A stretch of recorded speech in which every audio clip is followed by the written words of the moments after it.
burns your legs, and that's all it does. It doesn't actually heat the room. It's just the Oh, we're live. worst.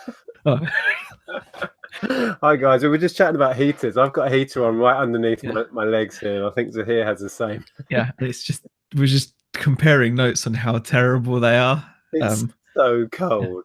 yeah. I We should just put a just hoodie on really, but all you end up doing is burning your legs, burning your shin. That's about it. I'm heating up the space under my desk. It's quite warm under there, and up here it's freezing. Anyway, how you doing, mate? You okay? Yeah, very well, very well. Interesting topic today, and it's chat number 105. 105, yes. Yeah. Welcome to, if you're a regular, you'll know the kind of format. This is a weekly show that alternates from my channel here to Zahir's channel, alternating weeks. I'm Nick, this is Zahir. We are both full-time resellers. We buy stuff and we sell it. Simple as that. Yep, pretty much. So if you're new, that's what this is about. We're going to be talking about selling tats specifically this week. Oh, here comes the dog. Hello. What? Specifically this week, because I'm getting back into auctions. If you've been following my channel recently, it's been all about the auction. So we thought we'd touch on that. I don't have masses of experience. It's been a good 3 years since I've been buying at auction until last week. But we just thought we'd share some of our hints and tips about buying at auction, because I know you've done a fair bit of that yourself. I mean, I think it's one of the cool things about the Tat Chat is you get to kind of discuss what's going on at the moment. So it's always topical, but obviously it's a bit biased in the sense that it's topical depending on what us two are doing that particular week. That tends to be at, quite often that one of those things will come up in the chat. So hopefully you guys are entertained by it. But yeah, I mean, auctions are they're just a great source of inventory, and yeah, I mean, I think pretty much since starting reselling, it was one of my first go-to kind of things. Yeah, let me just dip in the chat before we get into it. Sure, we've got almost 100 people in, I think, already. Welcome everybody. We had some of the regulars first in. It's great to see Bumcrack Picker, Peter Ray, always in there early. Welcome, guys. Alan's in there. He goes by the name of Chelsea. Stephen Moore, welcome. Luke, Indie Chick, Honda Civic Journey. That's not a name I remember seeing, so welcome. Andrea's in there. I think that's Andrea falling on a bruise. Yep. Karin's in there. I did send you a message, Karin. I shipped out. Karin wanted the Star Wars jumper. I don't know if you saw that, Zahir, the Christmas jumper Andrea picked up at auction. No, I've not seen it yet. And so that's on its way to you, Karin. Thank you so much for the purchase. Check that out now. Yeah. You guys messed up the Sunday chats, because the dogs messed up the Sunday chats for me now. It's ritual now. I'm not looking forward to going out in this weather, but it's gonna be fun. That's cool. Okay, I'm just scrolling to the end so we're caught up. So yeah, you guys have probably seen on our channel, certainly, we've been talking about this auction we found, which is, well, it's kind of local to us, but it was still a fair drive. And it was mind-blowing. Like I said before, we've not bought at auction for at least three and a half years. And this one was a whole other level. It was crazy busy. It was huge. The pace of the auction itself just blew us away. There'll be a video coming tomorrow of some clips I filmed at the actual auction. Some lots were sold within like 10 seconds. It was just like bish bash bosh done. If you're not paying attention at this place, you missed it completely. It was, but you'll see. Check out that video and upload it. It's crazy. Yeah, it seemed huge, like the different rooms, and just it was a real operation. That definitely. And we didn't realize that the I think it's 4 rooms, each with a separate auctioneer. They all run at the same time. So if you wanted something from the antique room, something from the electronics room, you had to plan that really well, or leave bids with the auctioneer. So anyway, I just thought it was a good time. Now I'm back in the kind of swing of things with auctions, that we'll talk about some hints and tips that we picked up from our own experience. And the big Sam's in the chat as well, I should just mention. Who's that? Sorry? Tez has made it. Sam, Tez Nutkins. Hey, evening, gents. Don't get to watch live often. Hope you're good. Yeah, thanks for popping in, Sam. Yeah, cool. Yeah, lots of people Steve, joining us. yeah, Darren, yeah, loads of people. Currently at 116, 118. I can believe it. On Sunday, somebody said we got to, I thought it was 250 max, but apparently it was beyond that. Wow, that's Crazy so numbers for epic. Sunday, yeah. So I've got a few topics that sprung to mind from my experience, and then I'm sure you've got some as well. And if there's probably people in the chat that are way more experienced with than us, so if there's some stuff we miss out or some hints and tips you think would be helpful for others for bidding at a live auction, just pop them in the chat and we'll try and read those out as well.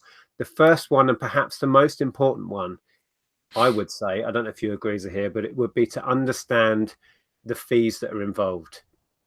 And I shared the fees of the one that we went to last weekend, and some people thought they were shocking. I think Kirsten was saying that they were really high, but it worked out that if you spent £100, you would actually spend 141. The fees were 41%, Yep. because it's VAT on the hammer price at Yep. 20%, and then 17.5% commission to the auction house on the hammer price, and then VAT on that, which brings it to 21. So you add that together. So you spend 100, you don't spend 100, you also have to pay the rest of it. And that soon adds up. It was quite amazing. Well, I used to go to a auction house. Obviously, when I lived in Croydon, we used to go to an auction house around there. Well, not really around there, but around more around kind of Guildford area. And I remember actually speaking to, I can't remember. I think it may have actually just been with you guys in our chat, and just saying what the costs were. And I think we were speaking to like Ken and Steve, and they were obviously up north, and they were shocked, they were gobsmacked, and they thought there was something literally wrong, that because it was very similar fees around that 40% mark. So I think I'd bought something for 90 on the hammer, but I was actually paying close to 140 for it. I wasn't surprised by that. I had worked it out, and like Nick says, it's imperative you understand this. And if you're new to it, what I suggest you do, and what helped me a lot, was when I was researching the lots, I made up really super simple spreadsheets, really simple like it just needs to be one column across, where you could just plop in a number and it works out instantly to the penny, what it is. Or obviously you can do it like the simplified method, just you add up everything. Like you said, it was 41%, and that works it out. And I just liked having a little spreadsheet. So every time I was researching, I was just tapping in, what I'd be willing to pay and what that actually means. And eventually you'll build up a knowledge, like you said, knowing that if you spend 100, it's 141, or, if you spend 60, really it's about, 100 or whatever. Do you know what I mean? Like you can start building up that muscle memory. But yeah, there's a big, huge, there's a difference in charges depending on where you go. Like since moving up north, because obviously we've moved up to the northwest now, the auctions up here are generally a lot cheaper. They definitely seem to be a lot cheaper compared to the So are they south. not charging VAT on hammer, or how are They they? don't. Well, their commission tends to be lower. And often, yeah, they don't charge. Often they don't charge. There obviously are some which do charge VAT on the hammer. I mean, when I was down south, I think it was the hammer price 20%, like VAT on the hammer price. Then it was VAT if you bid online as well. So there's an extra 5% to bid online, and then VAT on that extra 5% for bidding online as well.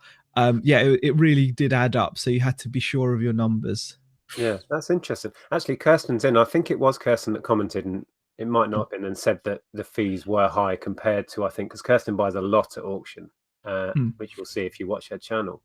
But yeah, it's interesting. And also, a couple of people messaged me who are in America, and they're saying that they pay like 10% sales tax and like 10% auction commission and stuff. It's nowhere near what at this auction house and the one you used to go to in Croydon that we're charging. So you need to, what we're saying overall, if you do go and find a new auction house, I mean, we picked up a leaflet and studied that before starting. But then also at this place, it was plastered around the walls. You've got no excuse not to know what you're going to be charged, because there were signs everywhere. They were totally open about it.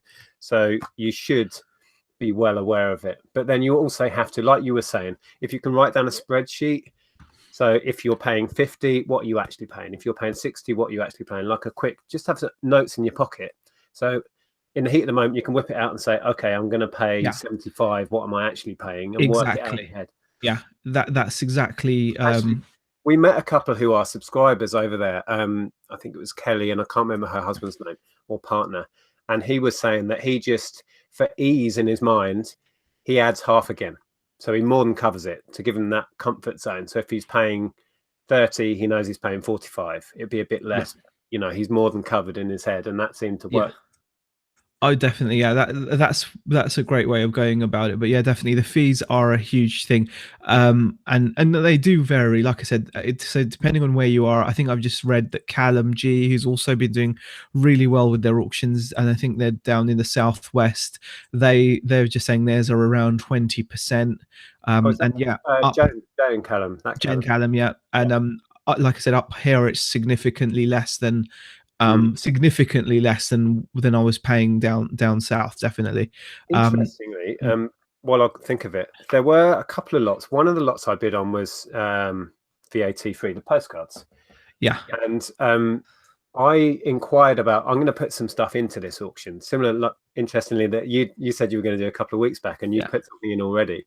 We're preparing a load of lots, and I spoke to somebody there, and because I'm not a VAT registered business, I don't think VAT is going to be applied to my lots. That's right, yeah. So, I mean, we saw a handful of bits there that didn't have VAT on. Some because they were VAT exempt, like the kids' shoes that Andrew bought. They're an exempt category anyway. But it seemed that 90% of the stuff being put through this auction was from businesses. Yeah. So definitely, yeah, it tends to be the case. Let's have a look. Derek Payne, my auction is 15% plus VAT on commission. But then have you not got VAT on the hammer price as well then, Derek? Because that's the big kicker, the one I was going to. Kirsten asks, Nick, was it a one-off auction of mainly new stock? It wasn't a one-off auction. This is a weekly thing. But most of what we were bidding on was new stock. We didn't go into the antique room and bid on that stuff. I don't know if they'd have a different scheme going in there. Yeah. But they had stickers on everything, and it said VAT will be added to this or not. So you can see on each individual lot whether it's going to apply or not.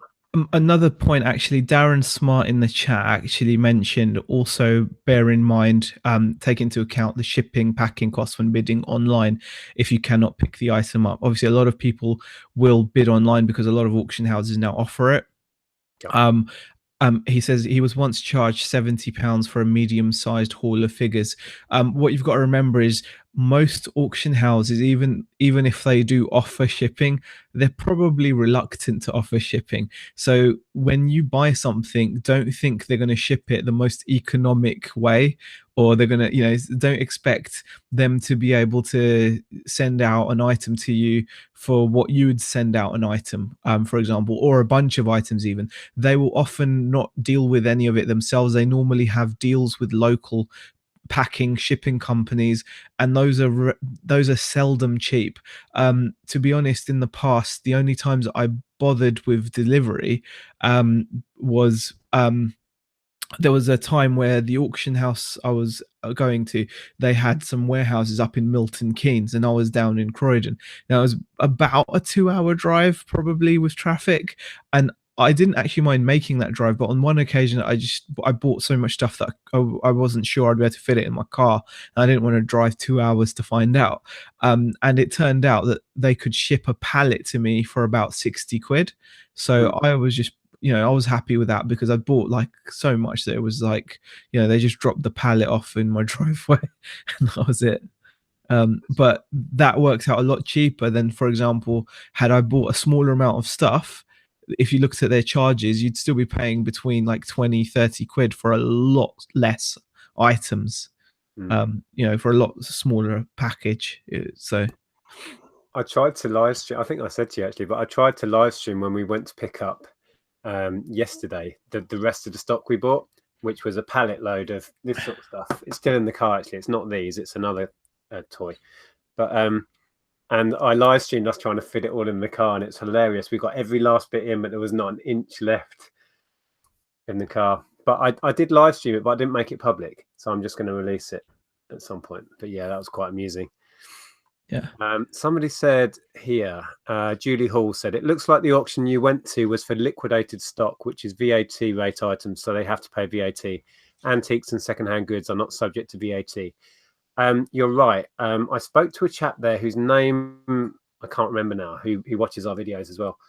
And he said that a lot of this stuff, they have contracts with places like Costco, for example, certain online clothing retailers to move their returns and overstocks for them. So it all, yeah, it's basically liquidated stock.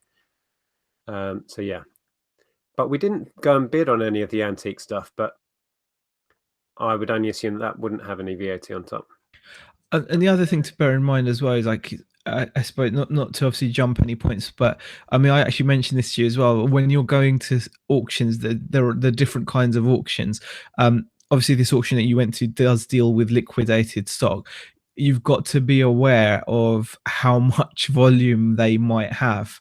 Now, if you're a single person doing this, you've just started out, and suddenly a lot of 10 items comes up, 10 like toys that you think you might be able to make profit on. They're not just going to have a lot of 10. They could potentially have 20 or 30 lots of 10, and they could potentially run that same auction for a good few weeks. And if that stock happens to be from somewhere like Costco or Tesco, and I'm speaking from personal experience here, because this kind of happened to me, and it's something I'm aware of now. You've got to bear in mind, Costco aren't going to send their entire company stock to one auction house. They're going to send them so then their northern warehouses are going to probably have a deal with a northern auction house in the Midlands and in the South. So suddenly you might have bought 10 lots for a substantial amount of money, like 10 items in a lot for a substantial amount of money, thinking you're going to do well, only to find that when you come to list it, magically lots and lots and lots of other people have got it. And also there's going to be buyers there with a lot deeper pockets who will buy the first lot and then have an option to buy the remaining lots and just be buying huge amounts. And that can cause an issue in terms of competitiveness. Essentially. Yeah. What you're saying. And I remember you spoke to me about this when I shared with you I was going to go and bid on this sort of stuff. Yeah. And you're right. And the chap I was talking to, this is from Costco. They're clearing for whatever reason.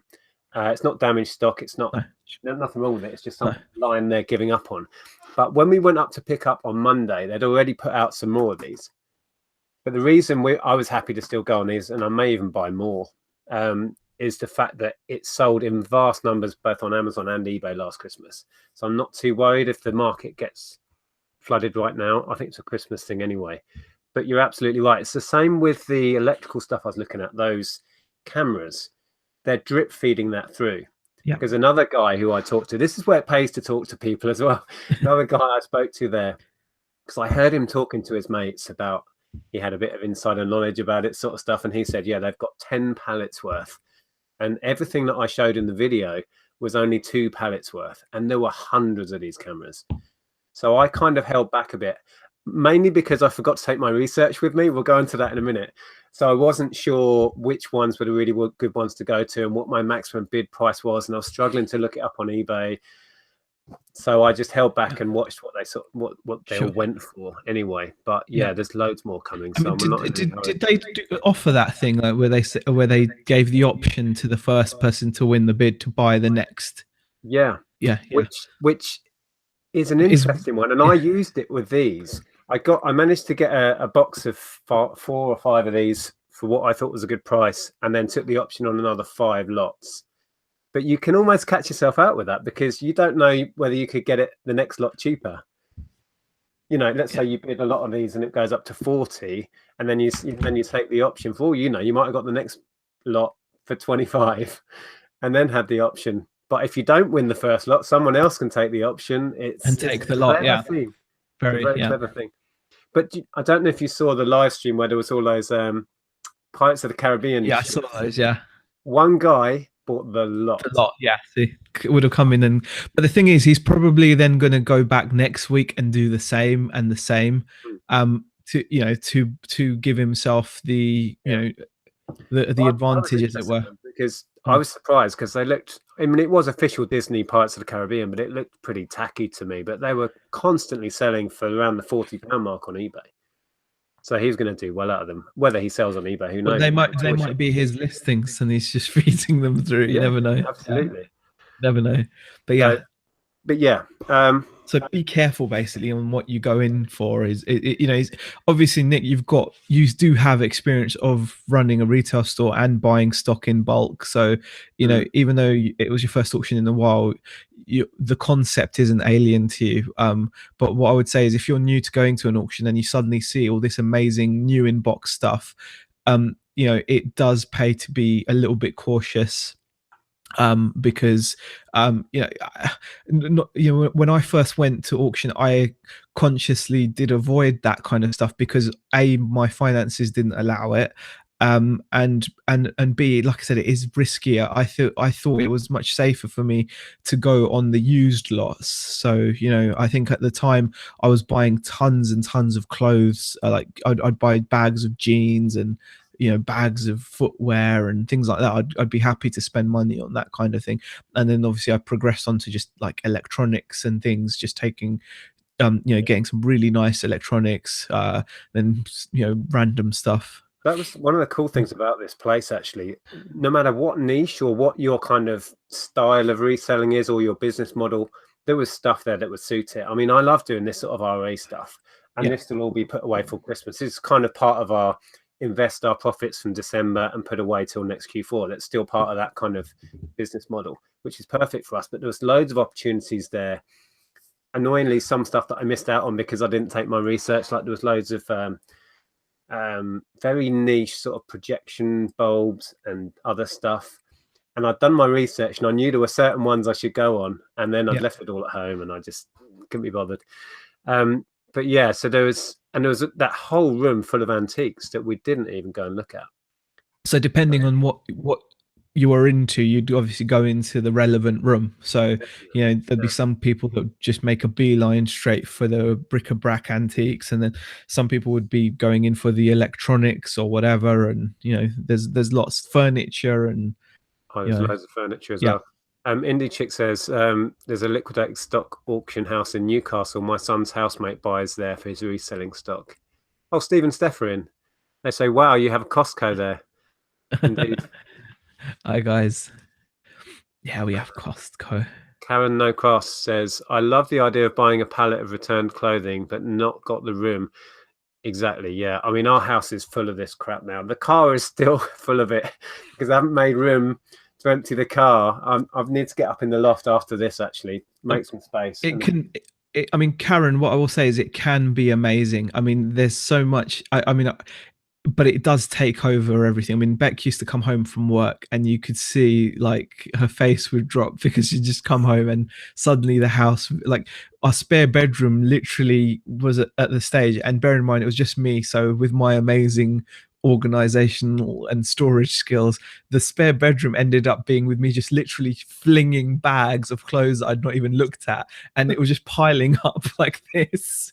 And it was crazy, but at the same time I had some amazing finds from there. I mean, I like in some of the footwear bags, I think I got like there was one time, it's actually one of my really early videos, I went on a bag of trainers and they all turned out to be like mint, like high end running wear. So yeah, it was like gel Noosa trainers, fly knit Nikes. I mean, these things were selling for like £100, £80, whatever. And I think I can't remember what I paid for the bag now, but it was insane. And there was another time I got like a pair of Louis Vuitton leather boots, which went to Germany for like 200 quid. I was like, wow. And I found some really cool brands, like Arc'teryx jackets and all kinds of cool stuff. And it was really fun to root through.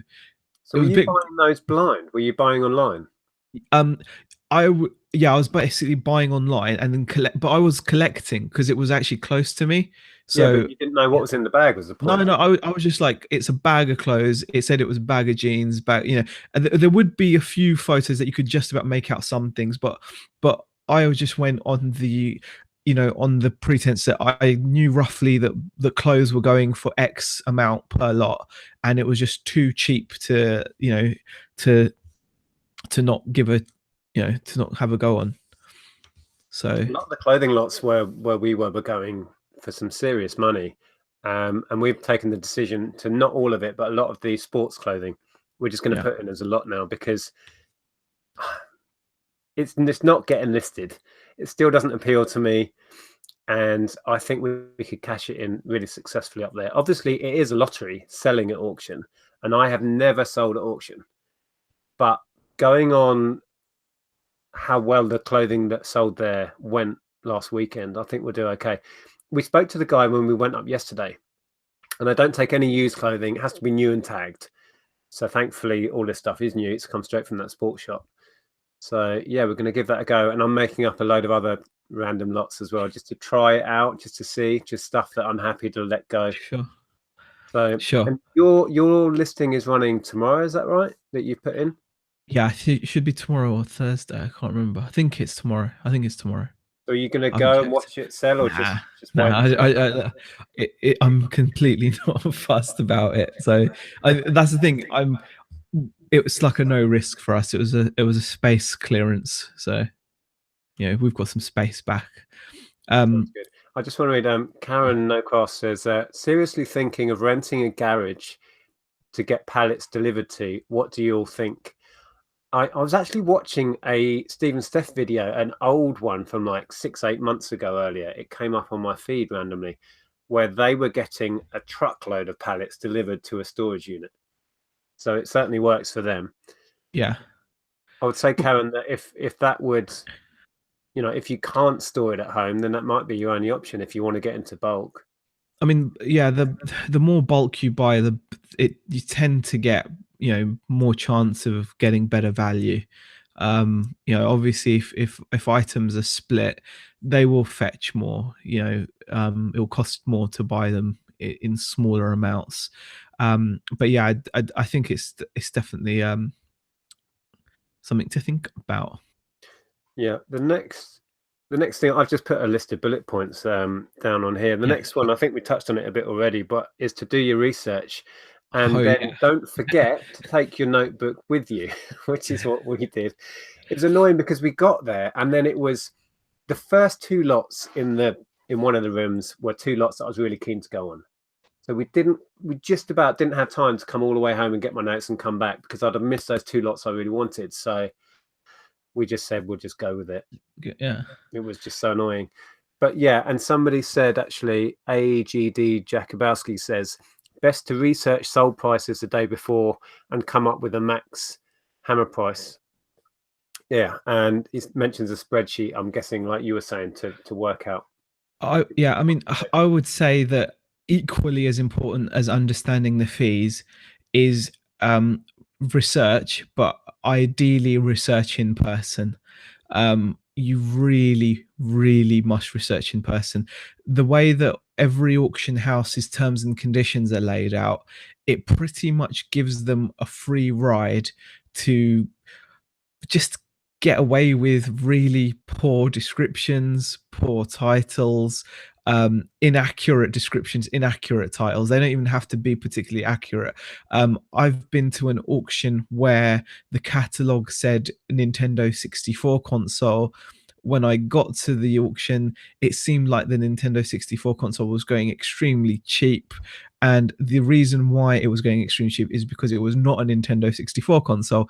It was a console that vaguely looked like a Nintendo 64, one of those cheap. And luckily, I'd seen that, and obviously, I didn't bid on it. But they were literally, it's vague, and most of these go into any catalog, or if you go into the saleroom.com or iBidder or whatever and look at a few auction houses, and you will see that their descriptions are not accurate, even if you can clearly see what an item is. So the photograph might show that they've got, for example, I don't know, call it something simple, pair of Nike trainers or something, or Air Jordans. Imagine if there's like a pair of rare Air Jordans. The chances are the auction company, in most cases, and say if it's like a job lot of them, they won't put job lot of Nike Air Jordan Series 4 or whatever, 93 Jordan. No accuracy. It would just be job lot of trainers. And then you can see the photo, they know you can see the photo, but then it's completely down to you whether they're just selling you a job lot of trainers. Yeah. And So whether they're real or not, whether they're fake, or all of that stuff, that's buyer beware. And that's why it's so important to to have it actually, in your hand. Is that yeah, what you're saying? Because I mean, yeah, bidding online sounds such a great option. You don't have yeah, to drive there. You don't have to wander around this cold yeah, warehouse for hours. But some of the lots that I looked at, you may have seen, I don't know if you've seen it, but I found those PS1 games, which I didn't get in the end because yeah, they went for stupid money. But I was able to open and check it had the right disc in, which yeah, the Crash and Spyro did actually. But I looked at another crate with a load of games in, wrong games in the boxes, boxes with no games in, yep, computers with no power cables, yep, PS1 with no lid. yep. None of that stuff. Is The picture for that online didn't show any of this either. no, So yeah, I mean, it is more effort, but to go and have it in your hand, and that leads on to my next thing, which is don't assume, because I made a little bit of a schoolboy error buying these lots of these. These were stacked up on shelves, so you'd have one at the front and then another 4 or 5 behind. And I bought a lot, and I said, "Yep, I'll clear the whole shelf." Blah blah blah. But the ones at the back had crushed boxes. They were been a couple have been opened a bit, and it's like, oh, yeah, that's on me now. You yeah. have to don't assume because the one at the front is mint and pristine that the one at the back is. So and yeah, and it's not to say don't bid online. I actually think that the best combination is to research in person, and then from the comfort of your home, with your budget firmly in mind, in the warmth and comfort of your home, to bid online. But once you've been there, that's the best. That for me, that is, yes, it requires the most effort because you're basically going to go to the auction house, do your research, you're going to drive back home, research, then you're going to bid online, and then you're going to go back and collect the item. Whereas if you just go and bid live, you can bid live, take your stuff after the auction and go home. But the actual process of auction can be quite laborious, to put it mildly. I mean, some of these auctions will have hundreds and hundreds and hundreds and hundreds of lots, possibly over 1,000 lots. And yeah, the auctioneers are very quick, as you touched upon earlier. But if your lots don't start till lot 600, you're going to end up eating expensive like snack foods and getting tired, getting bored, yeah, just getting sitting really around fed up. for hours. Yeah, We were there from 10 till gone 5. yeah. That's Um, and that's a long day's a work. long Yeah, period where there was nothing we were interested in.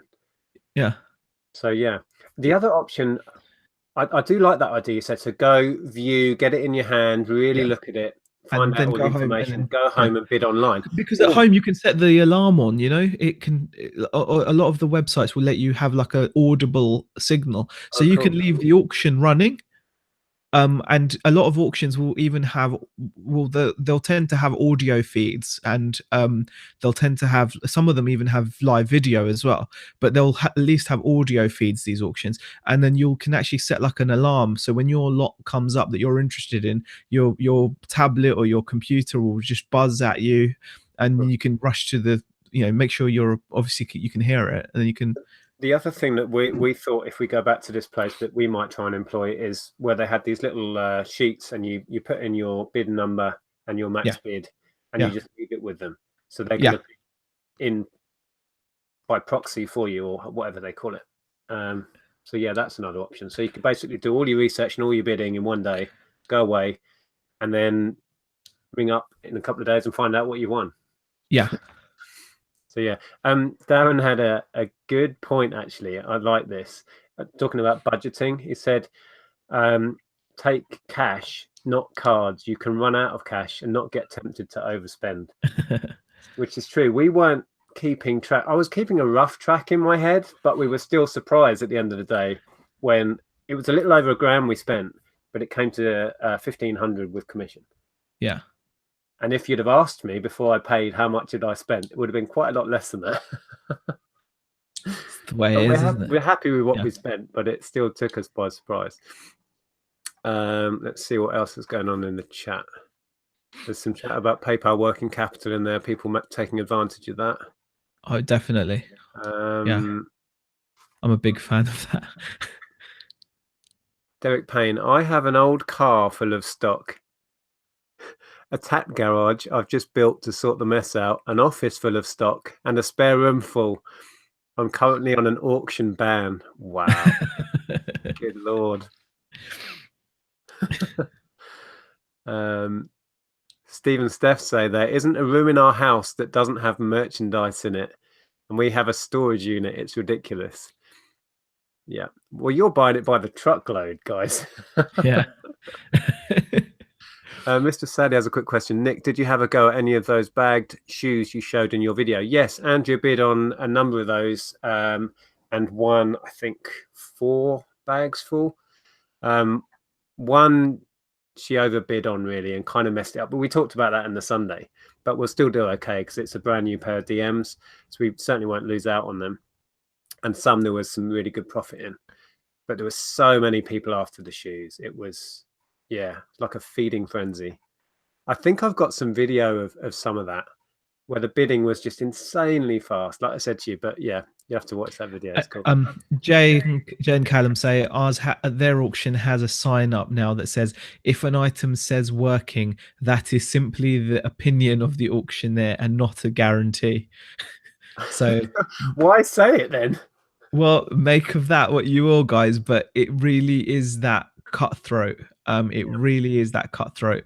It is imperative that before you go and start spending a lot of money, and you know they're going to make sure their photographs look as flattering as possible. Well, actually, they don't even do that. Sometimes most of them are a blurry mess. But you know, if you do see a photograph of a box with some really nice items on the top of the box, do not assume that is consistent throughout the depth of the box. The chances are the very nice stuff is at the top. It kind of like a trailer for a blockbuster Hollywood movie. You've seen the best bits in the trailer. Don't go to the movie and expect to see something that was even better than the trailer. But the flip side of that is we've all heard these stories of I bought a box of junk at auction and there was this watch at the bottom that nobody knew was there. So, you know, there's two sides to that, you know, because the pictures are crap and they don't show everything. If you go and rummage, you might see something. Atari game or gold watch. Exactly. So, exactly. yeah. Okay, let's see what's going on. Right, see if I can get to the end of the chat and catch up. Derek Payne has a good idea there. It's good to take a selection of batteries so you can try stuff out.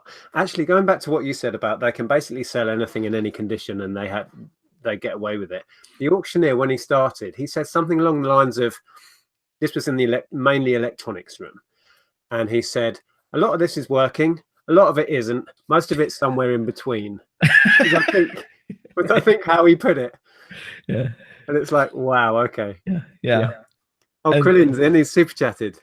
RIP Dolores O'Riordan. I was shocked and saddened by that. Do you know who Dolores O'Riordan is? A Cranberries, Zombie, and Linger. Yes. That's all I know. Yeah, I was a big Cranberries fan. I saw them live at Royal Albert Hall in '95. But yeah, I mean, she was only a little bit older than us, or me. Anyway. I'm a lot older than you. Not that much. Yeah, I've not read what happened yet, or if they know what happened to her. But yeah, that was shocking. Andrew Keane has a comment for you, Nick, as well. He says, Nick, this is just hearsay, but proxy bids do need an element of trust, as dodgy auction houses could make up bids on the book and bid up to your proxy bid. Better to know the person personally who bids. Yeah, I mean, it's not unknown for auction houses to kind of take advantage of things where they can, even though it's not. We were chatting with somebody about this. Different auction houses do it differently. Let's say I want to go to £50 on a box of stuff, and I leave a proxy bid, nobody else is interested, they could just drop the hammer at 50. Yeah. Because they choose where to start bidding anyway. Yeah. So it makes sense. Let's say they start it. Yeah, it's complicated. You know, if nobody else bids, can I just have it for a fiver?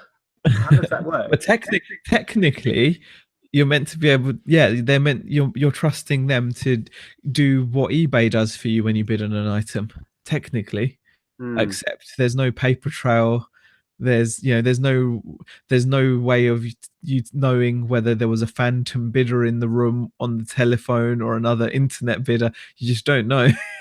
Yeah, this is true. Yeah. I mean, the best case scenario is to be there and bid yourself, but then that involves pretty much being there all day. Yeah. So yeah. Jason says, I saw in your video, Nick, a guy had his eyes peeled on you in slight disgust when you were opening one of the boxes to check the contents. I think I know the bit. That's when I was looking in those what do you call it? The security cameras. And the guy, I think it was more that he was looking at Andrea filming me, thinking, why is she filming? Okay. Yeah. But I mean, everyone's entitled to open the boxes. Oh, you must open the boxes. Just because there's a box doesn't mean what's on the box is inside the box. Yeah. No. Yeah. When I said I was chatting to the guy who seemed to know a lot about the security gear, they had the DVD recorders and hard drive boxes that these cameras all feed into. Yeah. And they were worth hundreds, if not thousands in some cases. And he was chatting with his mates and saying, don't touch them. They've had the hard drives ripped out. And I was like, wow. But people were bidding online and they were going in the hundreds for these things. Yeah. So it was like, wow. I mean, I don't know how much truth was in that, but he knew his stuff. He was some technical engineer kind of guy. And I think he'd had a look at them and said, don't touch them. They've all had bits ripped out or whatever. So yeah, buyer beware. It's it's a minefield. What Jay says, totally agree with Andrew Keane. We left commission bids and miraculously we won everything at our max bid.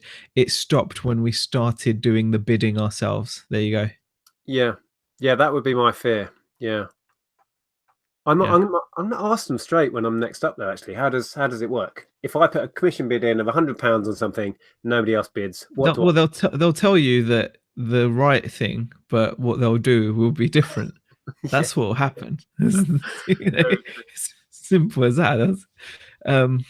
I once won. This is Chris says. I once won a shopping trolley for £2, which had £150 in the inner pocket.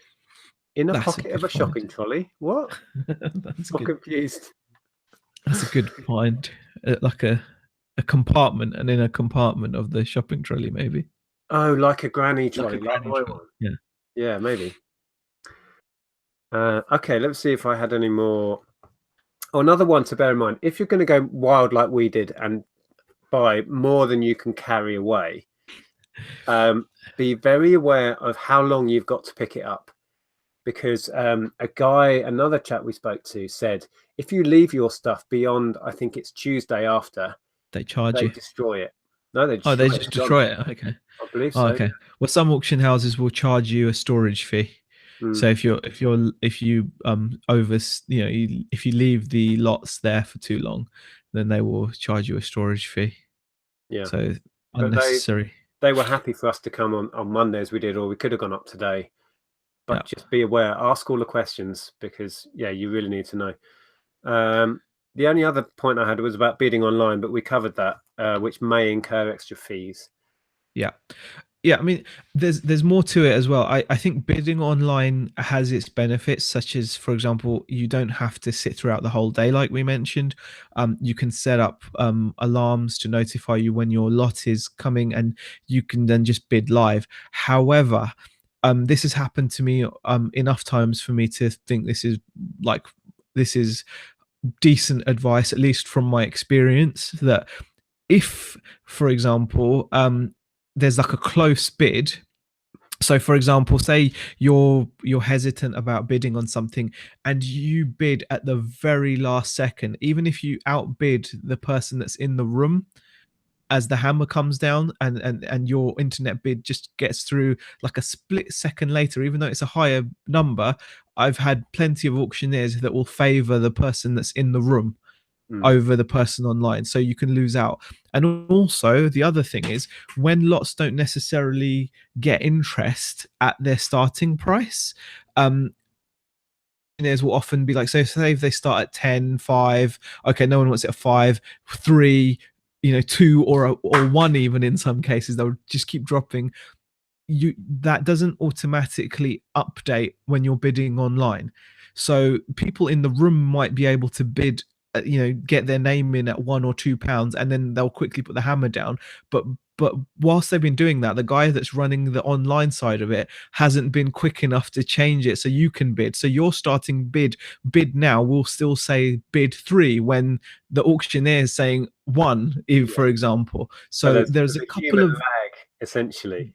yes. So that can be a bit frustrating, and then sometimes people in the room are just going to get away with like you know better prices, but it's kind of obviously they're in the front.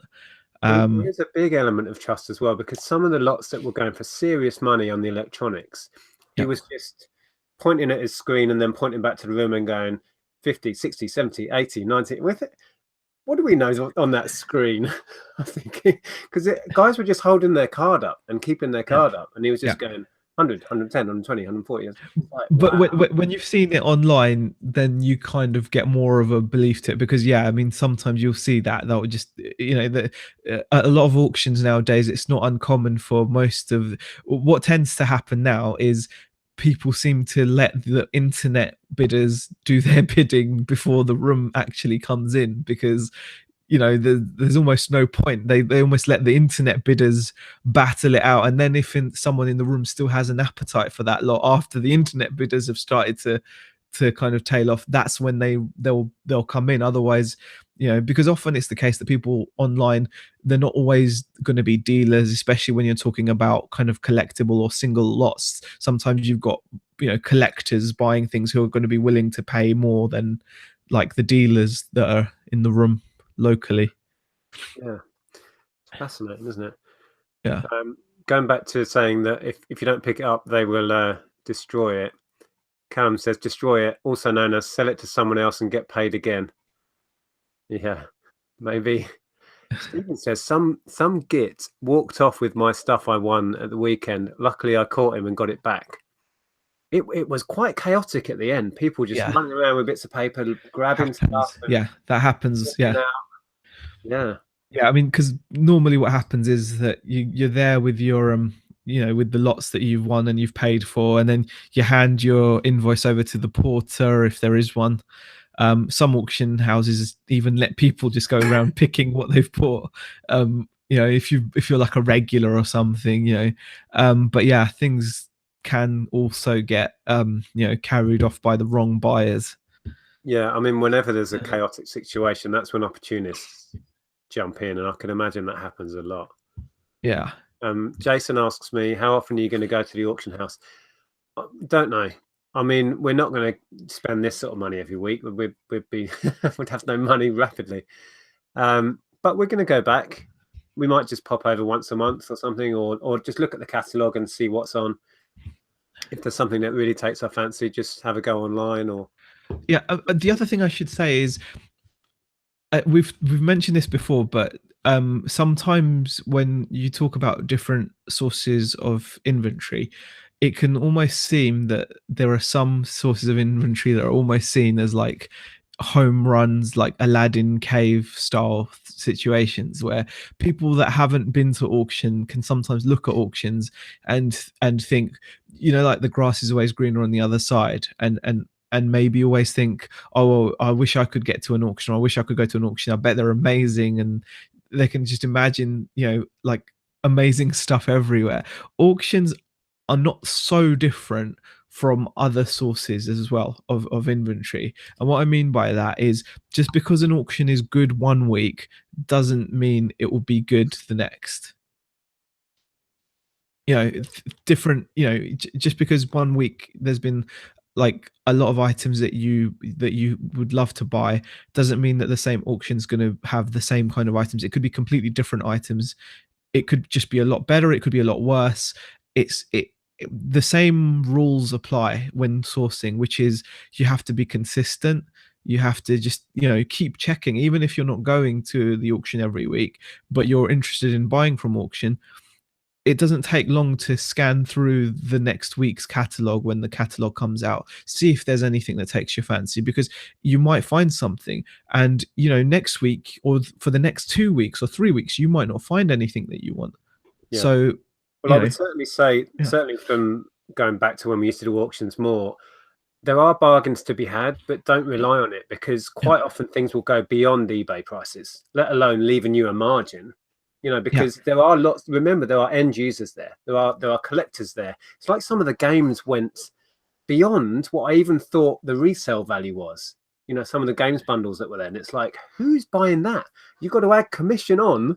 yeah, It's like, it was stupid, some of the prices. So yeah, you're right. Like anything, you're not always going to get a bargain, but they are there. And with this sort of stuff, certainly my experience with the place we went to get this sort of stuff at a price to make some serious money, you've got to have serious money to invest. Because if you yeah, don't get that first one and buy them all, someone else will. yeah. So deep pockets were needed to make money on this stuff. So let's see where we're at. Oh Kirsten my says god, it's it's always chaos. 6:54. Sorry? It's 6:54. Sorry, I was Oh like, my God, wow. that's Yeah, amazing. yeah, We've nearly done an hour already. I was just going to read. Oh, I've yeah. lost it Sure. now. It's custom. It's always chaos. Yeah, it's always chaos at the end. Part of the auction experience. Yeah, it was even more so than the kind of. I keep saying the word sedate is how I think back to the little auctions we used to go to in Hitchin. This one, there were hundreds of buyers. The auction was still on when people were trying to take their stuff away, and it was just chaos, proper chaos. People going around with pallet trucks full of gear and mental. Right. Andy Robinson says, "Be aware when you view open box slots, all the items may not be in the box by the time you've won, and go to collect it." Yeah, I mean, unfortunately, things like that can happen.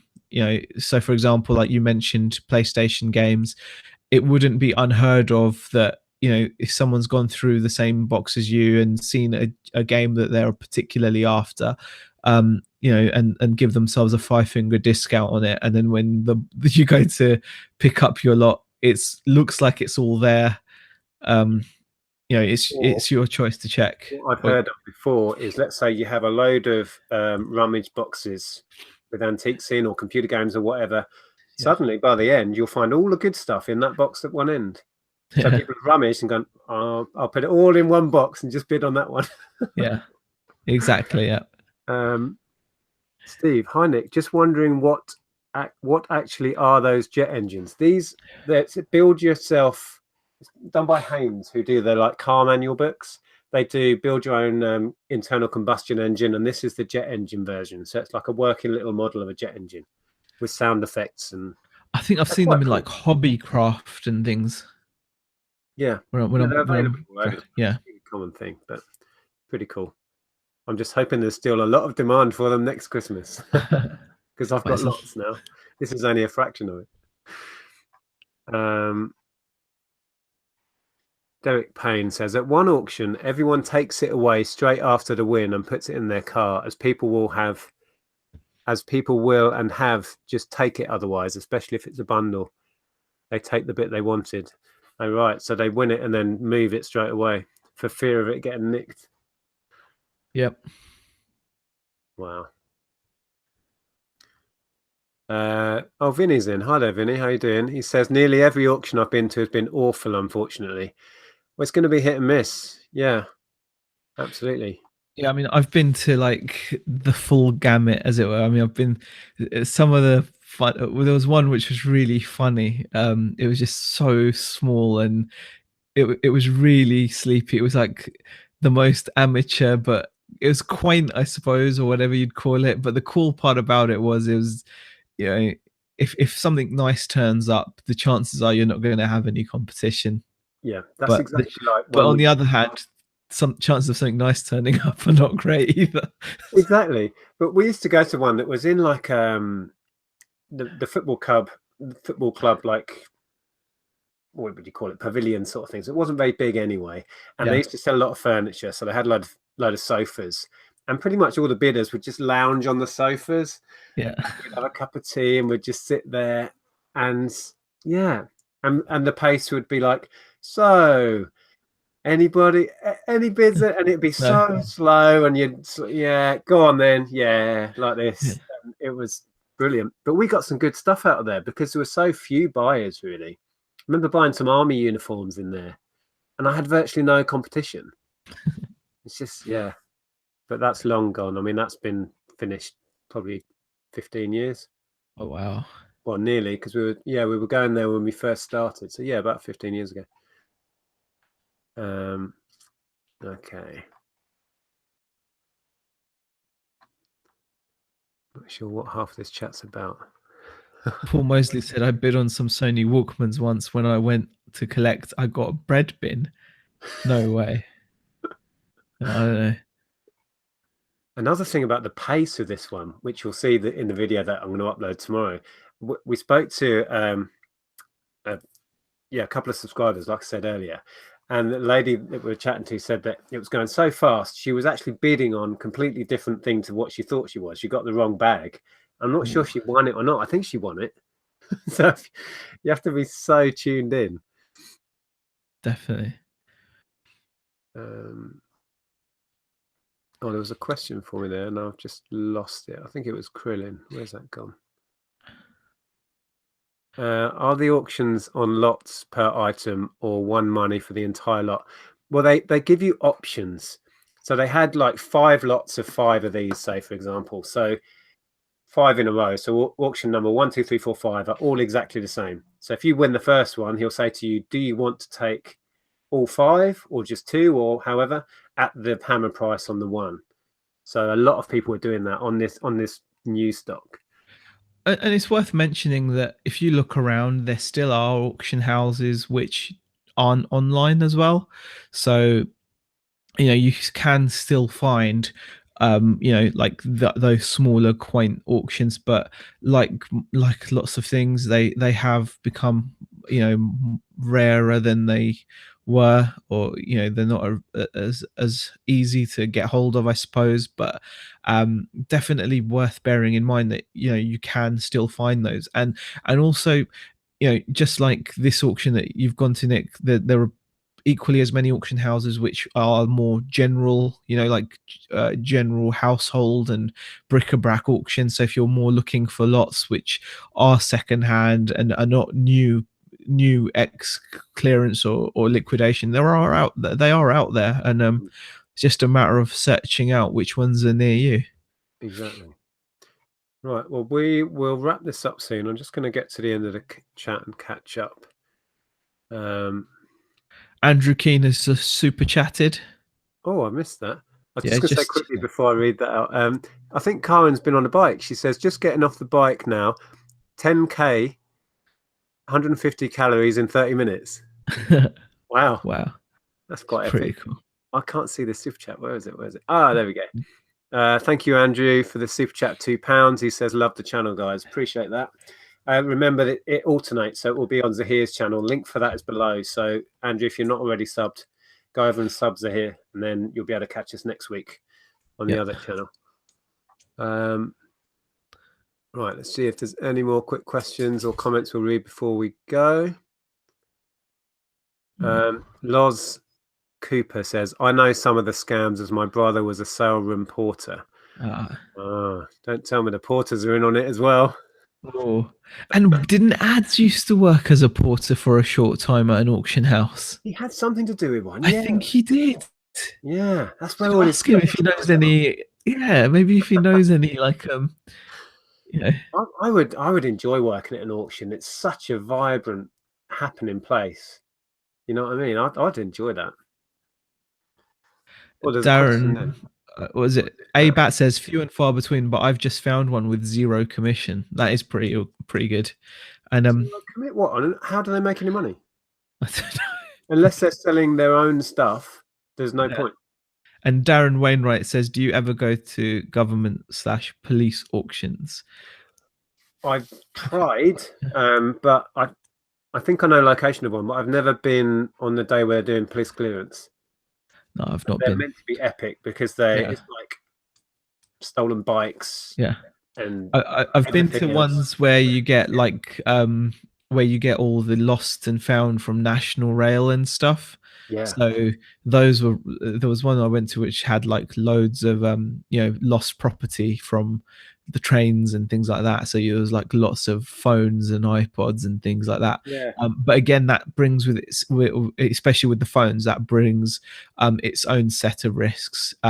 Mainly a lot of people now, if they lose their phone, will get straight onto their service provider, who will then brick the phone. So unless you know some way of selling the phones outside of Europe, um, their phones are not going to be able to receive or make phone calls because they'll be barred. That's yeah.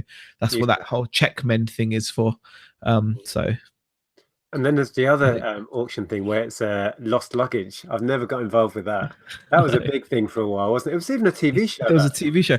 They actually went to an auction house near where I used to live in Tooting down south. It was a bit, I think it was a bit disingenuous though, because in reality, the lost luggage auctions, they do go through the luggage, it. so any laptops, cameras, etc., are often removed and sold in separate lots. Same with jewelry. They don't just sell you luggage without checking it, because obviously they don't know what's in it. They have to make sure what's in it is, you know, Yeah.